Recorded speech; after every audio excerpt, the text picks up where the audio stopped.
Meie saade, nagu näete, on siis kavas välja kuulutatust kujunenud pikemaks praegu juba pool tundi ja arvatavasti 1 tund või poolteist läheb veel. Mul on igatahes juba selline tunne, et esinejatel on selline arvamus, et see saade ei lõpe kunagi.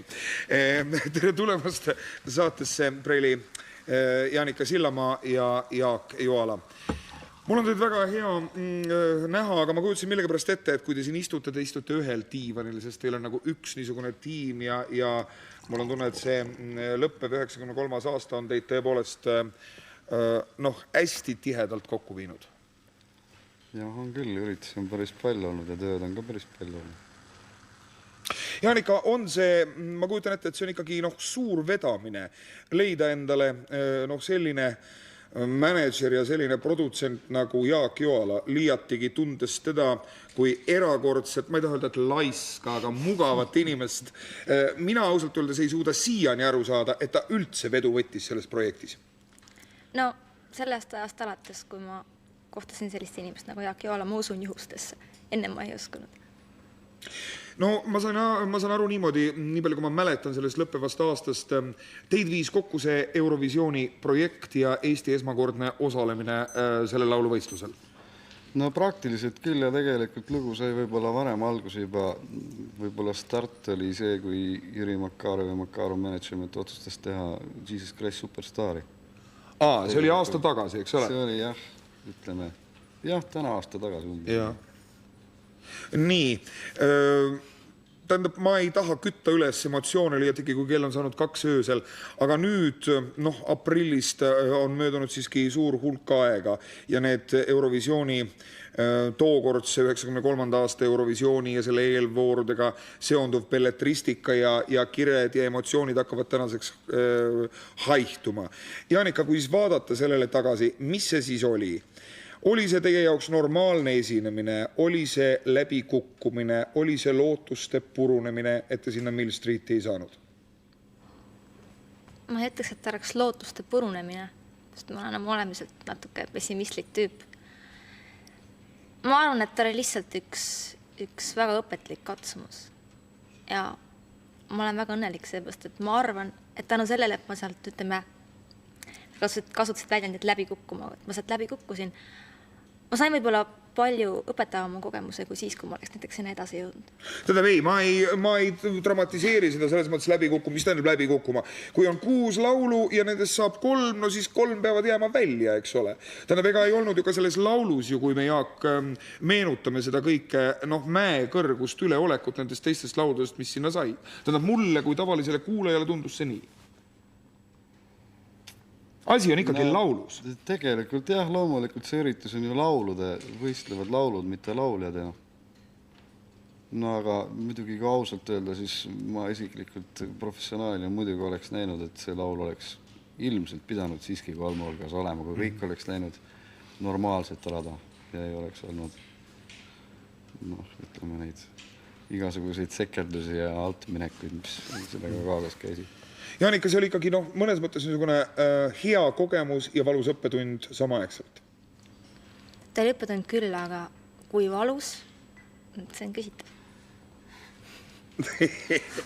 Väga hea.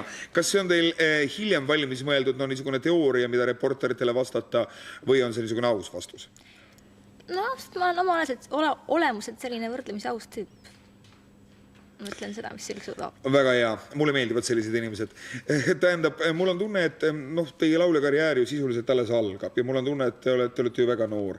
Et te olete saanud juba stardis tohutu suure edumaa teiste ees, sest te olete olnud tegelikult avalikkuse tähelepanu umbes aasta, eks ole, mil Sillamaa nimi kõlab ja mil teda teatakse laiemalt ja teil on olemas Eurovisiooni kogemus, teil on olemas Laserplaat, teil on olemas Joala, teil on olemas Makarov Music Management, kel läheb küll hästi, kuid kes ihkab enamat ja nii edasi. Nii et tähendab, seljatagune on teil ikka, mitte väga suure staaži kohta, ikka väga hea ja tugev. Jah, on küll, mul on lihtsalt erakordselt vedanud. Vaadake, eksistentsialistidel on selline arvamus, et vedamist elus ei ole. See, mida inimene elult saab või ei saa, selle ta on alati ise ära teeninud. Millega teie olete selle ära teeninud? Seda on raske öelda, võib-olla ma teenin selle tulevikus kuidagi ära. ma püüan vähemalt. Kuidas te ennast üldse, Jaanika ja Jaak, tunnete, no kui kasutada Saul Juraki omaaegset väljendit, siis Makarovi tallis? Ma võin öelda, et väga hästi ja mul on väga hea meel, et aasta tagasi meie teed Jüri Makaroviga läksid kokku. Ma pean tast väga lugu sellest tööst, mida ta teeb. Tema kallal on küll väga palju haugutud, aga oleme ausad, praktiliselt on ta siiski ainukene inimene, kes seda show-businessid Eestis edasi viib. Tänu temale käivad meil sellised maailmakuulsad nimed Tallinnas. Tänu temale on meil... Täna õhtul Slade. Täna just ja muide äsja tulime Slade'i kuulamast, kuna meil oli veidi aega ennem saadet ja nimelt eile avati üks väga tore klubi. Mul on väga hea meel, see on suur võit kõikidele meie muusikutele, kuna see on klubi nimega Piraat, kus on tõesti üleval maailma parim helitehnika, maailma parim valgus. Ja selle taga on Makarov. Ja ka selle taga on Makarov. No tegelikult palusin ma täna õhtul siia diivanele, siin jätkub veel kohti ka härra Makarovi, aga ta oma hõivatuse tõttu lihtsalt ei saanud tulla. Aga mul on hea meel, et ta saatis meile niisugusele ja meie vaatajatele omapoolse tervituse. Nii et Makarovi fännid, olge tervitatud.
pean ütlema, et erakordselt sümpaatne lugu. Ma tänan. Sina oled muidugi produtsent. Loomulikult.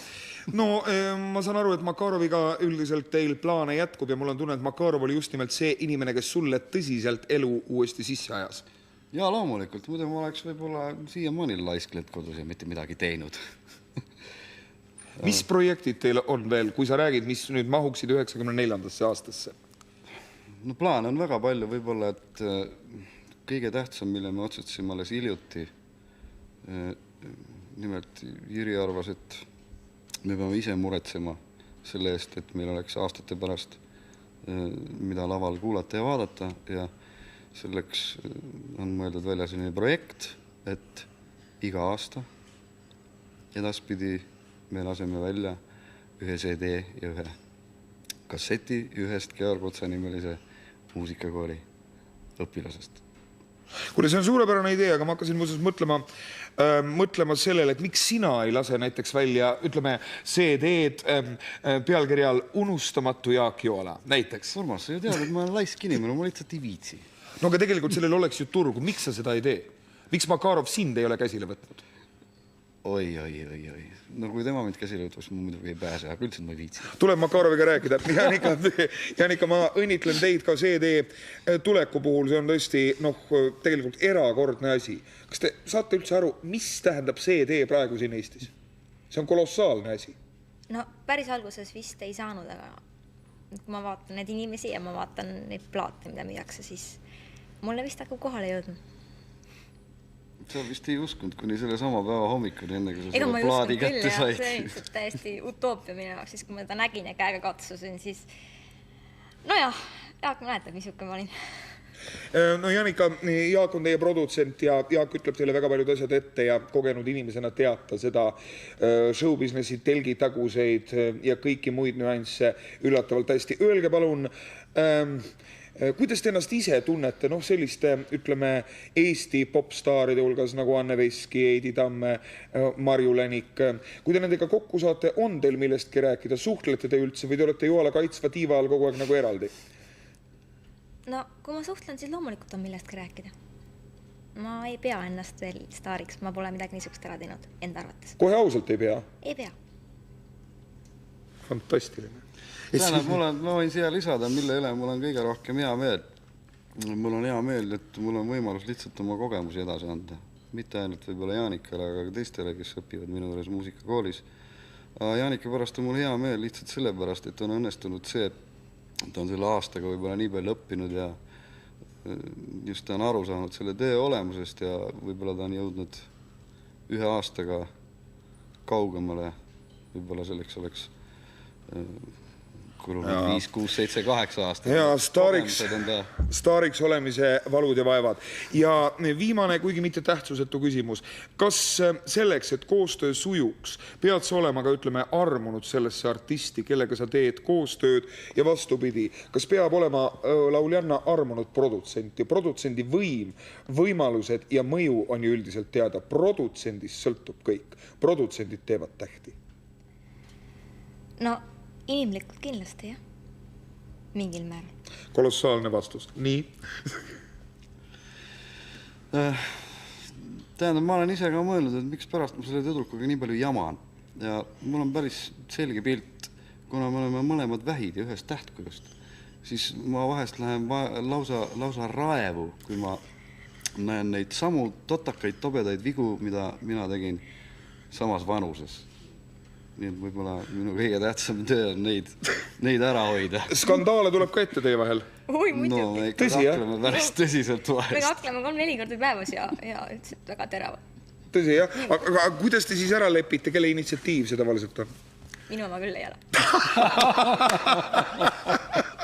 Bravo! Ma igatahes tahan teid tänada, et te tulite siia saatesse ja see on ausalt öeldes suur asi ühel aastal, kui üks tandem saab kokku ja teeb midagi ka teiste inimeste rõõmuks. Uskuge, kallid sõbrad, seda ei olegi nii vähe. Aitäh teile ja head vana aasta lõppu. Uskuge, 94. tuleb veel parem kui see, mis minemas. Head vana aasta lõppu.